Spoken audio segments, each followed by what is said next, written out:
Recuerda suscribirte y activar la campana para mantenerte informado. Déjanos tu opinión al respecto.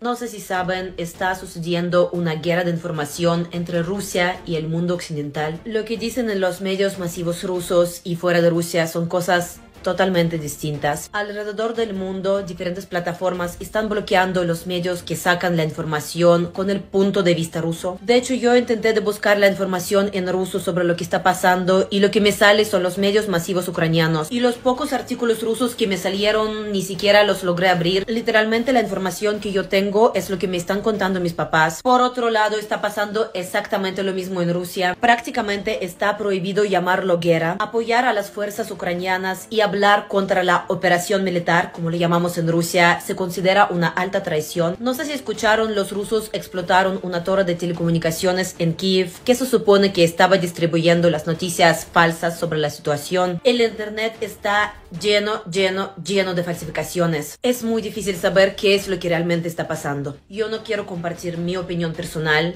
Espero que me entenderán, yo no quiero meterme a los problemas. Aún así, les voy a seguir compartiendo la información de los medios masivos rusos, las cosas que me dicen mis papás, mis amigos, porque ya sé que hay mucha gente que quiere entender qué es lo que realmente está pasando. Y lo único que les quiero decir es que espero que esto se acabe pronto. ¿Qué piensa la gente rusa sobre la situación con Ucrania? Sinceramente, amigos, hay muchísimas opiniones. Hay personas que apoyan la decisión del Putin y también hay otros que están en contra. Rusia está llena de protestas contra la guerra con Ucrania, o como le llaman en Rusia, la operación militar, que otros rusos ven como una traición de la patria. También, amigos, tienen que entender que Rusia y Ucrania siempre han sido muy unidas, así que muchos rusos tienen familias en Ucrania. Para todos nosotros es muy doloroso. Ninguna persona merece vivir lo que están viviendo nuestros hermanos. Prácticamente todas las acciones están pasando en la territoria de Ucrania, pero las territorias fronterizas rusas también han sido amenazadas. Hace unos días en Taganrog derribaron un cohete ucraniano. Afortunadamente no hay víctimas. En las noticias rusas dijeron que estaba lleno de un polvito blanco que supuestamente puede ser el fósforo blanco, el material extremadamente peligroso y prohibido en el uso militar, porque es un agente incendiario que es muy difícil de apagar, que puede quemar por completo a una persona, igual que el humo de este material que mata a cualquier persona que lo inhala. Es una muerte muy doloroso y causa muchísimo sufrimiento a la persona. Por ahora todavía no está confirmado que este polvito era el fósforo blanco. Sinceramente, no lo sé, amigos. Supongo que igual de confiables que los medios de comunicación en el resto del mundo. He visto tanta información contradictoria que no sé en qué creer. Lo único que puedo hacer yo es compartirles a ustedes la información que nos dicen a nosotros los rusos en nuestros medios masivos. Y ustedes tienen toda la libertad de creer en lo que quieran. Jamás van a decir la verdad completamente. Desgraciadamente, gente inocente es siempre la que sufre. Central Noticias no está ni en un lado ni en el otro lado. Solo queremos, como millones de personas, que esto termine y vivir en paz. Artículo de opinión. La Casa Blanca afirma que Estados Unidos no está interesado en prohibir el suministro de petróleo ruso. 2. Estados Unidos no está interesado en introducir una zona de inclusión aérea sobre Ucrania, ya que Estados Unidos no está interesado en un conflicto directo con Rusia. ¿Será por eso que realmente no han intervenido hasta el momento? Pero por otro lado les quiero dejar la siguiente información. El título de la portada: Zelensky pide cara a cara con Putin. Dejen sus comentarios. El presidente de Ucrania, Volodymyr Zelensky, quiere negociar directamente con Putin. Cree que es la única manera de detener la guerra. Dice que Rusia debe pagar por lo que ha hecho y pide a Occidente que intensifique su apoyo a Ucrania. Recuperaremos cada casa, cada calle, cada pueblo. Y le decimos a Rusia que aprenda las palabras reparación y contribución. Nos devolverás todo lo que has hecho contra nuestro Estado, contra cada ucraniano en su totalidad, y no olvidaremos a todos los que murieron.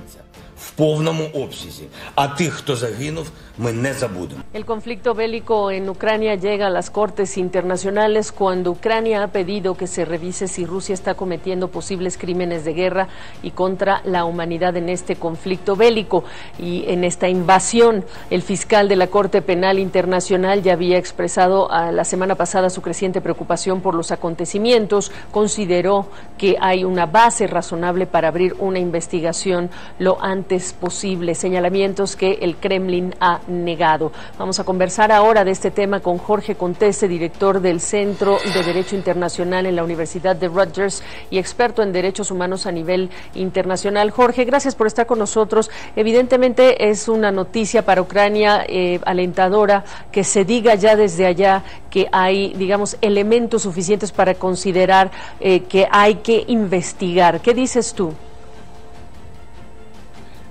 Hola Gabriela, lo que hay son distintos flancos que se han abierto a nivel internacional. No es solo en el caso de la Corte Penal Internacional, que efectivamente, como tú dices, lo que ha manifestado su fiscal es que existe fundamento razonable para pensar que se han cometido crímenes internacionales. No solo en este contexto, sino, como él dice, desde el 2014. Ello porque Ucrania ya ha iniciado esos procedimientos antes de que se produjera esta última invasión por parte del Estado, por parte de Rusia, ¿verdad? Junto con la Corte Penal Internacional está lo que tú mencionabas. Ucrania ha demandado nuevamente, porque ya lo había hecho en 2017, a Rusia ante la Corte Internacional de Justicia, ¿verdad?, que está en La Haya, y esta Corte además le ha pedido el otorgamiento de medidas cautelares, dado que se están produciendo hechos que podrían generar daños irreparables. Y por último, aunque hay muchos más elementos acá dando vuelta, la Corte Europea de Derechos Humanos, que está conociendo hasta ahora 9 casos entre Rusia y Ucrania por distintos hechos, uno de ellos por supuesto la anexación de Crimea, el derribamiento del avión de Malaysia Airlines el 2014 y por supuesto lo que ha pasado ahora. Esta mañana también ha otorgado medidas cautelares a favor de Ucrania y de la situación que se está ocurriendo producto de la invasión rusa. Por lo tanto, lo que hay es distintos flancos que se han abierto, distintos tribunales internacionales que están con competencia mirando la situación que se produce en la guerra actualmente.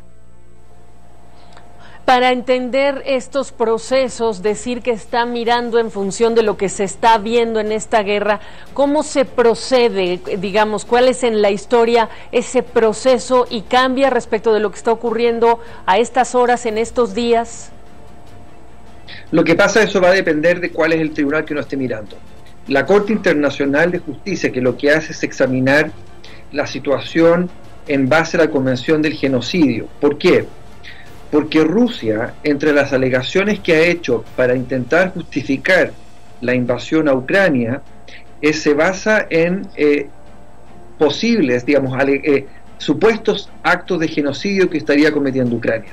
Lo que hace Ucrania de manera muy inteligente es pedirle a la Corte Internacional de Justicia que determine, que declare que esas alegaciones son falsas, que no hay un genocidio que se esté cometiendo y que por lo tanto eso daría justificación a Rusia para hacer la invasión. Eso, como digo, ya se ha presentado el día sábado con la solicitud de medidas provisionales. Por lo tanto, en las próximas semanas, la Corte Internacional de Justicia debiera al menos dictaminar respecto de la solicitud de medidas provisionales cautelares. ¿Qué es lo que pase con ello? Tomará unas 2 o 3 semanas, creo yo. Luego está lo de la Corte Penal Internacional.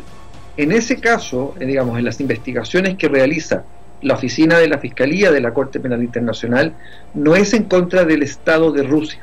En ese caso, las responsabilidades penales son personales y por lo tanto podrían recaer desde personas militares que ocupan mandos a cargo de las tropas rusas en el contexto que se estén cometiendo crímenes de guerra o genocidio en el territorio ucraniano, o incluso un jefe de Estado, que por supuesto es mucho más difícil por una serie de razones tanto procesales como logísticas, prácticas, ¿verdad? Pero ahí tú tienes 2 situaciones ante tribunales internacionales a los que se suma, por supuesto, la situación en la Corte Europea de Derechos Humanos. Todo ello va a ir corriendo por canales paralelos separados, aun cuando estén todos vinculados entre ellos. Ahora, ya lo estás viendo en pantalla, nuestro rótulo, y es el siguiente tema que queremos tocar contigo. Esta estrategia que hemos escuchado en repetidas ocasiones del representante ante el Consejo de Seguridad de Naciones Unidas de Ucrania, cuestionando que sea Rusia parte del Consejo de Seguridad. Háblame de este cuestionamiento, lo efectivo en términos de la estrategia y qué posibles desenlaces ves. O sea, desde el punto de vista de la estrategia, me parece a mí especialmente interesante lo que está ocurriendo con esa alegación en particular, ¿no? Para explicarlo muy sencillamente, lo que está haciendo el embajador ucraniano ante las Naciones Unidas, que lo ha hecho cuando presentó e increpó directamente al representante, al embajador ruso ante el Consejo de Seguridad, y también lo ha hecho ante la Asamblea General, es señalar que desde un punto de vista jurídico, el lugar que ocupaba la Unión Soviética en el Consejo de Seguridad Nacional y en general en las Naciones Unidas no lo pudo haber tomado jurídicamente, desde un punto de vista jurídico, Rusia. Ese es un argumento que está basado, básicamente lo que hace él de una forma bastante dramática y retórica es preguntarle a la Asamblea General, por ejemplo, cuando dice que levante la mano aquel Estado que haya votado a favor de la incorporación de Rusia a la Asamblea General y posteriormente al Consejo de Seguridad de las Naciones Unidas. Ese argumento que es muy vistoso, jurídicamente las consecuencias que podrían traer son enormes. Ahora, para que ese argumento vuele, faltan muchas consideraciones que habría que examinar con mucho cuidado, entre otros temas porque Ucrania, hay muy buenas razones para decir que ya ha reconocido en los hechos a Rusia como la sucesora jurídica de la ex Unión Soviética, tanto ante la Asamblea General como ante el Consejo de Seguridad de las Naciones Unidas. Por lo tanto, es un argumento importante, es un argumento interesante, pero no es claro que pueda tener, digamos, que sea enteramente plausible, porque además de así ser, las consecuencias que se seguirían son enormes, por supuesto. Esto requiere tiempo. Lo que te quiero ya nada más para terminar, algún comentario breve sobre lo que es el derecho internacional en un momento como el actual, cuando ya incluso estamos hablando de guerra informativa. Jorge Contese, tú que estás, por supuesto, hablando de derecho internacional, esta parte, este flanco en esta guerra de la información de las empresas, ¿qué opinión te merece? Es posiblemente la pregunta más, digamos, de más largo alcance, Gabriela, que es cómo es que la arquitectura del derecho internacional que viene del momento de la post-Segunda Guerra Mundial, ¿no? Todo lo que conocemos hoy día, la Organización de las Naciones Unidas, la Asamblea General, el Consejo de Seguridad con sus 5 miembros permanentes, Rusia entre ellos, toda esta arquitectura que tenemos, arquitectura jurídica, diplomática y política, es lo que de alguna manera hoy se está poniendo en cuestión. Entonces va a haber necesariamente un momento de revisión respecto de cómo es que durante estos últimos 70 años este modelo efectivamente ha permitido mantener la paz internacional y la seguridad de un modo que no fue posible con la Liga de las Naciones, que reemplazó las Naciones Unidas, pero que efectivamente estamos viendo las características de los conflictos bélicos, la manera como los estados se disputan e intentan llegar a acuerdos ha cambiado radicalmente, y por lo tanto vale la pena pensar en el contexto de esta guerra, pero con un mayor alcance, cómo es que reformamos el sistema internacional de protección tanto de los derechos humanos como el sistema que mantiene la paz y la seguridad internacional.